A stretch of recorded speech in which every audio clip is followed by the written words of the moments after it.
नमस्कार, मैं रोहित झा। पहले ईवीएम खराब, फिर वोट चोरी और अब भारतीय चुनाव में इजराइल और अमेरिका की भी एंट्री हो चुकी है। कांग्रेस की भारतीय चुनाव को संपन्न करवाने की कहानी दिनों दिन मिशन इम्पॉसिबल फिल्म की स्क्रिप्ट होती जा रही है। पहले ताज़ा तरीन खबर पर फोकस कर लेते हैं।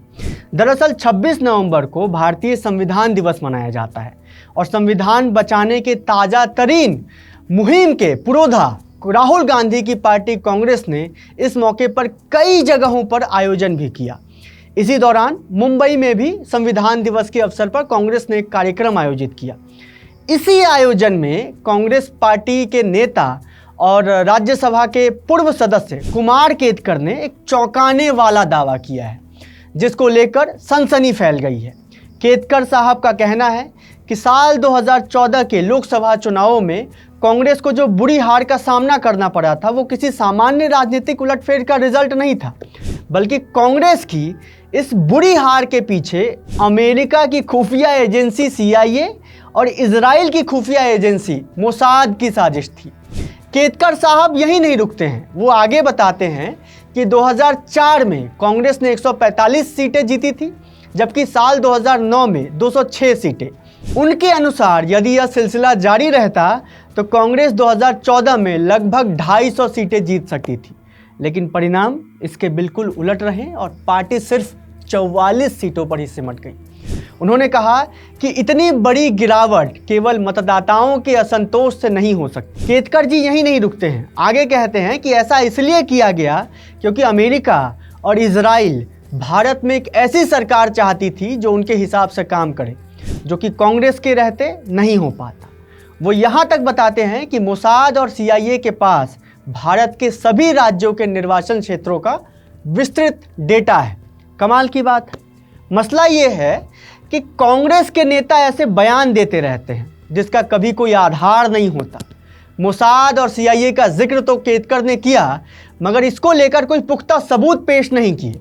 साल 2014 के बाद से कांग्रेस का यही पैटर्न रहा है कि चुनाव जीते तो सब ठीक है, वरना उसे धांधली बता देना। आप क्रोनोलॉजी समझिए। पहले कोई आम नेता चुनाव में धांधली को लेकर एक खुलासा करेगा, फिर धीरे धीरे वो नेशनल मुद्दा बन जाएगा। कमाल की बात है। यह सब कुछ किस पैमाने पर किया जाता है, इसको समझने के लिए आपको EVM प्रकरण के उत्थान और पतन की कहानी को समझना पड़ेगा। आपको ज़रा पीछे लिए चलते हैं। साल था 2014। कांग्रेस को लोकसभा चुनावों में करारी हार का सामना करना पड़ा था। इस हार के बाद पहली बार EVM के साथ छेड़छाड़ का बयान सामने आता है। यह बयान असम के तत्कालीन मुख्यमंत्री तरुण गोगोई देते हैं, मगर मामला तूल नहीं पकड़ता है। लेकिन जैसे जैसे समय बीतता जाता है, एक नैरेटिव सेट किया जाता है कि भाजपा EVM के बदौलत ही चुनाव जीतती रही है। साल 2017 के बाद यूपी विधानसभा चुनाव के बाद इस दावे ने तब और भी जोर पकड़ लिया जब मायावती ने इस मुद्दे को लेकर के एक प्रेस कॉन्फ्रेंस कर दिया, जहां वह खुले तौर पे EVM के साथ छेड़छाड़ को लेकर आरोप लगाती है।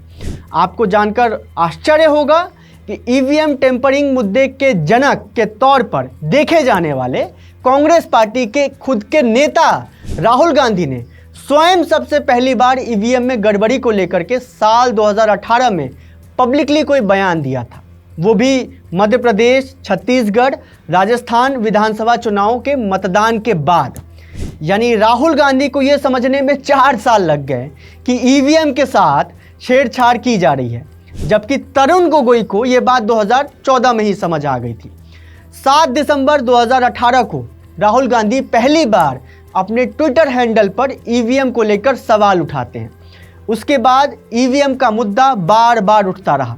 चुनाव आयोग से सफाई मांगी जाती रही, यहाँ तक कि चुनाव आयोग ने खुले तौर पे सभी राजनीतिक पार्टियों को एक चैलेंज भी दिया था कि EVM हैक करके दिखाएं। लेकिन आश्चर्यजनक रूप से इस EVM हैकिंग चैलेंज में EVM से सबसे ज़्यादा नाराज़ रहने वाली पार्टी का कोई भी नेता वहाँ पहुँचता ही नहीं है। बहुत खूबसूरत बात है ये। हाँ, CPM और NCP के प्रतिनिधि इस चैलेंज में ज़रूर पहुँचे थे, मगर वो यहाँ EVM काम कैसे करता है ये देखने के लिए पहुँचे थे, न कि EVM को हैक करने के लिए वहाँ आए थे। कांग्रेस की तरफ से ऑफिशियली 2018 में उठा ये मुद्दा धीरे धीरे शांत हो गया और अब अपने ताबूत की लकड़ियां चुन रहा है। मगर ईवीएम हैक या ईवीएम से छेड़छाड़ की बातें इससे भी पुरानी हैं। साल 2009 में भाजपा जब लोकसभा चुनाव हारी थी, तब लाल कृष्ण आडवाणी ने भी ईवीएम के साथ छेड़छाड़ को लेकर विवादित बयान दिया था। साल 2009 में ही बीजेपी नेता मुख्तार अब्बास नकवी ने अरुणाचल प्रदेश, महाराष्ट्र और हरियाणा के विधानसभा चुनाव में भाजपा को मिली हार को लेकर के कुछ ऐसा ही बयान दिया था। उस समय कांग्रेस सत्ता में थी तो चुप थी, विपक्ष में आई तो उसके लिए मुद्दा बन गया। कमाल की बात है। यहाँ तक कि राहुल गांधी का नया तुरुप का इक्का वोट चोरी भी सैद्धांतिक रूप से देखा जाए तो काफ़ी पुराना मुद्दा है।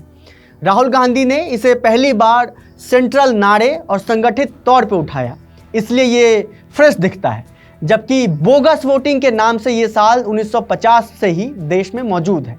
खैर, वोट चोरी का मुद्दा बिहार चुनाव से कुछ महीने पहले उठा। खूब जोर शोर से इसका प्रचार प्रसार भी किया गया।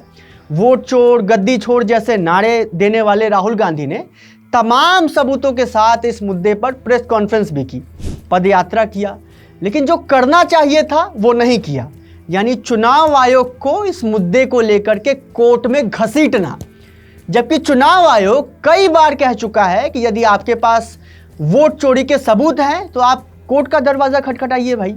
हालांकि इसके बैकड्रॉप में भी कांग्रेस का एक इतिहास है।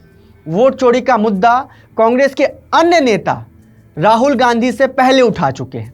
इन नामों में कमलनाथ, अशोक गहलोत जैसे नेता हैं। साल 2018 में छपी डेक्कन हेराल्ड की ये रिपोर्ट देखिए। कांग्रेस नेता कमलनाथ चुनाव आयोग को लेकर कोर्ट का दरवाजा खटखटाते हैं। मुद्दा है एमपी विधानसभा चुनाव में 60 लाख फर्जी वोटर का होना।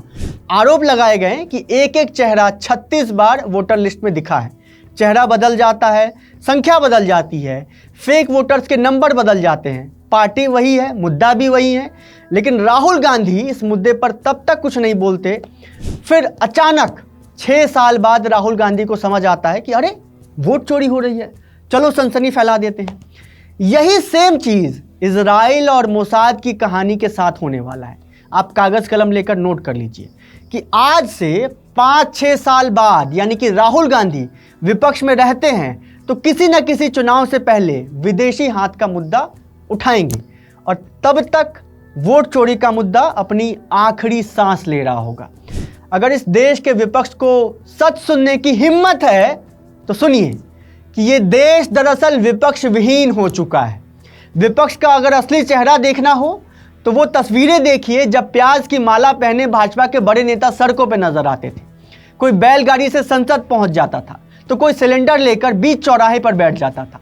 विपक्ष सिर्फ एक मंच से खड़े होकर आधारहीन और बेतरतीब सत्ता पर आरोप लगाने से नहीं बना जाता। वोट चोरी और ईवीएम का मुद्दा भी राफेल मुद्दे की तरह क्रैश लैंड करता हुआ दिखाई दे रहा है।